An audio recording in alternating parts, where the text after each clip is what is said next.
नमस्कार. सविताच किचनमध्ये सर्वांचे खूप खूप मनापासून स्वागत. सध्या उन्हाळा वाढत आहे आणि अशा दिवसात शरीराला थंडावा देणारे पदार्थ खाणे खूप गरजेचे असते. म्हणूनच आज मी तुमच्यासाठी घेऊन आले आहे एक अतिशय पारंपरिक आणि पौष्टिक रेसिपी. ज्वारी पिठाची वडी बनवली आहे. ही रेसिपी आपण एकदम सोप्या आणि साध्या पद्धतीने बनवणार आहोत. तर चला तर मग वेळ न लावता आपण रेसिपीला सुरुवात करूया. कढई गॅसवर ठेवली आहे. आपण एकदम लहान आच आहे आणि ज्वारीचं पीठ घेतलं आहे 2 वाट्या असं. तर हे पीठ आपण अगोदर असंच कोरडंच भाजून घेऊया तूप न टाकता. छान थोडंसं 5 मिनिटभर आपण अशा पद्धतीने एकदम लहान आचेवर भाजून घेऊया, म्हणजे ज्वारीचा कसलाही फ्लेवर राहत नाही. नंतर आपण तूप टाकून थोडं तूप टाकून हे भाजून घेऊया. यामध्ये तुम्ही तुमच्या आवडीप्रमाणे तूप कमी जास्त करू शकता. तर इथं मी अर्धी वाटी असं तूप वापरलं आहे. ज्या वाटीने ज्वारीचं पीठ घेतलं आहे त्याच वाटीने मी अर्धी वाटी असं तूप वापरलं आहे. थोडं करून गुठळ्या मोडत आपण हे पीठ खमंग असं भाजून घेऊया लहान आचेवर. ज्वारीचं पीठ मुळातच थंड असतं आणि त्यात जेव्हा आपण यामध्ये मिश्रीची पावडर घालतो तर ही वडी आपली अतिशय पोटाला थंडावा देते, अतिशय उत्तम ठरते. नैसर्गिक गोडवा आणि थंडावा असतो मिश्रीमध्ये. पण यामध्ये नैसर्गिक गोडव्यासाठी मिश्री वापरली आहे धाग्याची. तर हे आपण छान असं भाजून घेऊया. पीठ भाजायला मला ज्वारीचं एक 12 ते 13 मिनिट असं लागलं. खमंग असं सुवास सुटेपर्यंत आपण हे पीठ भाजून घेतलं आहे. थोडं तूप टाकून घेतलं आहे. ज्वारीचे तुम्हाला तर माहिती आहे खूप फायदे असतात. ज्वारीमध्ये भरपूर प्रमाणात फायबर असतं. ज्वारीमध्ये डायटरी फायबरचे प्रमाण जास्त असते. तंतुमय पदार्थ यामुळे पचनक्रिया सुधारते, गॅसचा कमी त्रास होतो आणि पोट बराच वेळ भरलेले राहते. ज्वारीमध्ये मॅग्नेशियम आणि कॅल्शियमचे प्रमाण चांगल्या प्रमाणात असते आणि मॅग्नेशियम शरीरात कॅल्शियम शोषून घेण्यास मदत करते, ज्यामुळे हाडे मजबूत होतात.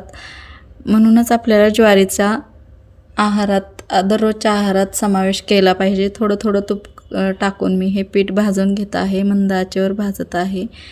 एक म्हणजे ज्वारीचा ग्लायसेमिक इंडेक्स खूप कमी असतो, ज्यामुळे रक्तातील साखरेची पातळी एकदम वाढत नाही. डायबेटिक लोकांना खूप फायदेशीर ठरते, त्यामुळं तुम्ही नक्की वापरू शकता. ही ज्वारीच्या पिठाची बर्फी नुसती पौष्टिकच नाही तर आरोग्यासाठी सुद्धा खूप महत्त्वाची आहे. ज्वारीच्या पिठाचे खूप फायदे आहेत आणि उन्हाळ्यात जास्त करून पोटाला थंडावा देणारी आणि पचनशक्ती वाढवणारी ही ज्वारीच्या पिठाची बर्फी नक्की तुम्ही बनवून पहा घरी. ह्या पद्धतीने थोडं तूप टाकून मंद आचेवर मी सगळी ही प्रोसेस केली आहे. छान असं भाजून घेतलं आहे. बघू शकता आपलं हे पीठ पूर्ण असं छान असं भाजून झालं आहे. इथं मी अर्धी वाटी असं तुपाचा वापर केला आहे. तुम्ही इथं तुमच्या आवडीप्रमाणे कमी जास्त तुपाचा वापर करू शकता, काहीच हरकत नाही.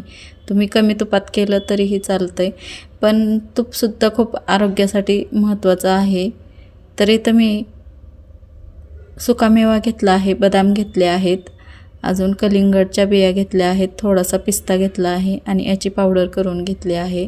ह्या पद्धतीने जाडसर आहे, जास्त बारीक नाही. तर ही पावडर आपली तयार आहे. जवळून दाखवते. आणि हे गरम पीठ आहे, लहान आच आहे, यातच आपण ही पावडर टाकून घेऊया आणि अजून एकदा ही पावडर आपण मिक्स करून घेऊया. जर तुम्हाला यामध्ये सुकं खोबरं वापरायचं असेल तर वापरू शकता. मी सुकं खोबरं वापरलं आहे, खिसून वापरलं आहे. तर तुमच्या आवडीप्रमाणे तुम्ही जर तुम्हाला सुकं खोबरं वापरायचं नसेल तर तुम्ही नाही वापरलं तरीही चालेल. ह्या पद्धतीने कोणत्या गोष्टी स्किप करायच्या आहेत तुमच्या पसंतीने तुम्ही करू शकता, तुमची चॉईस आहे. पण खोबरंसुद्धा आपल्या शरीरासाठी खूप आवश्यक आहे.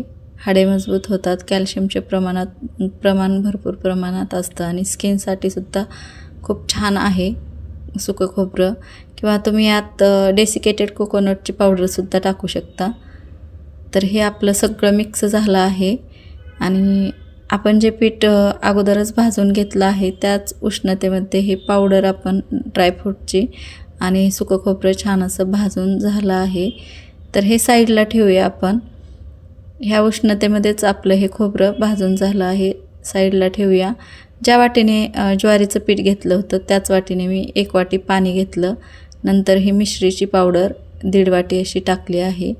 तर तुम्ही मिश्रीची पावडर वापरत नसाल तर साधी आपली साखरेची पावडर वापरली तरीही चालेल, तुमची चॉईस आहे, किंवा गूळ वापरला तरीही चालेल. पण मिश्रीची पावडर उन्हाळ्यामध्ये आरोग्यासाठी खूप छान असते, नैसर्गिक गोडवा आणि थंडावा देते. तर ह्या पद्धतीने छान असं आपल्याला पाक जास्त बनवायचा नाही, चिपचिपा पाहिजे आपल्याला, फक्त थोडीशी तार आली पाहिजे. तर हे आपण पाक साईडला ठेवूया. आणि लहान आचा आहे आणि यामध्ये विलायची पावडर टाकली आहे फ्लेवरसाठी, थोडीशी अर्धा चमचा. आणि जे पाक होतं ते मिक्स करून घेऊया. हे अगोदर तर पातळ वाटतं, पण जसं जसं हे ज्वारीचं पीठ आहे शोषून घेतं आणि ह्याचा घट्ट गोळा असा तयार होतो. अजिबात ही रेसिपी बिघडत नाही वगैरे. तर तुम्ही ह्या पद्धतीने बनवून घेऊ शकता. लहान आचा आहे, एकदम लहान आचा आहे.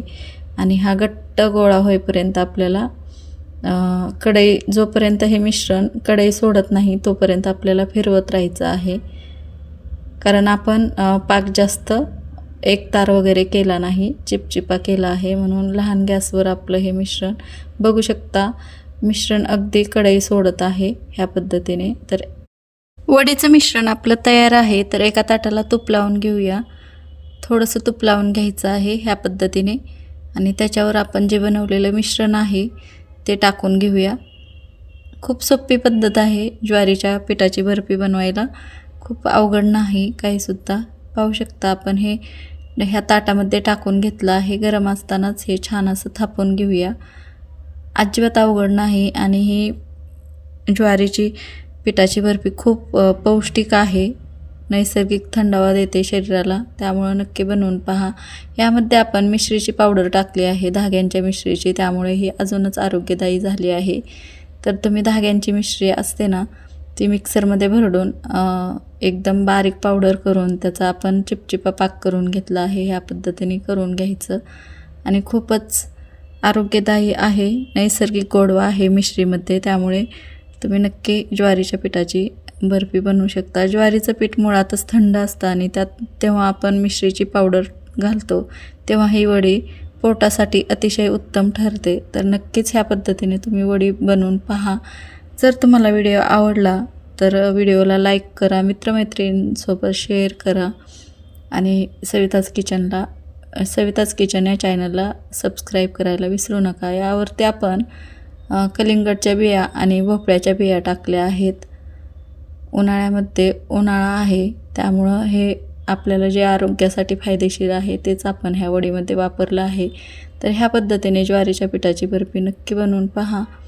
आणि छान अशी थापून घेतली आहे, बघू शकता. गरम असतानाच आपण ही थोडीशी कट करूया आणि थंड झाल्यानंतर आपण ह्याच्या वड्या पाडून घेऊया. ह्या पद्धतीने आपण वड्या पाडून घेतल्या आहेत. हे मिश्रण 15 ते 20 मिनटात थंड होतं आणि ही वडी एकदम सेट झालेली आहे. पाहू शकता तुम्ही, एकदम अशी मस्त खुसखुशीत अशी वडी तयार आहे.